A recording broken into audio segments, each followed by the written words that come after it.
மனிதர்களை உருவாக்கிய அறிவின் அடையாளம், அறிவின் பொக்கிஷம் எங்கள் கிளிநொச்சி மத்திய கல்லூரியுடைய நூற்றாண்டு விழாவை நோக்கிய பயணத்தின் ஒரு பரிமாண வளர்ச்சியாக கிளிநொச்சி மத்திய கல்லூரியுடைய பழைய மாணவர் சங்கமம், கிளிநொச்சி மத்திய கல்லூரியுடைய சமூகமும் இணைந்து இன்று எழுச்சி நிகழ்வாக நடை பயணத்தை ஆரம்பித்திருக்கின்றோம். அந்த நடை பயணத்தில் கல்லூரியினுடைய அனைத்து சமூகத்தை சேர்ந்தவர்கள், பழைய மாணவர்கள், பெற்றோர்கள், மாணவர்கள், ஆசிரியர்கள், நலன் விரும்பிகள் அனைவரும் உணர்வு பூர்வமாக இந்த நிகழ்வில் கலந்து கொண்டிருப்பதை நாங்கள் காணக்கூடிய இருக்கிறது.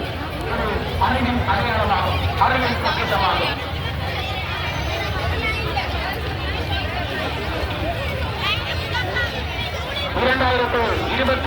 ஆண்டு நூற்றாண்டு விழாவை காண இருக்கின்ற கிளிநொச்சி மத்திய கல்லூரி அதனுடைய நூற்றாண்டு விழாவை நோக்கிய பயணத்தின் முன்னேற்பாடாக ஒரு எழுச்சி நிகழ்வாக ஒரு நடை பயணம் ஆரம்பித்திருக்கின்றோம். கிளிநொச்சி மத்திய கல்லூரியுடைய பழைய மாணவர்கள் கிளிநொச்சி மத்திய கல்லூரியுடைய சமூகத்தினர் முன்னேற்று 2027 ஆண்டு நூற்றாண்டு விழா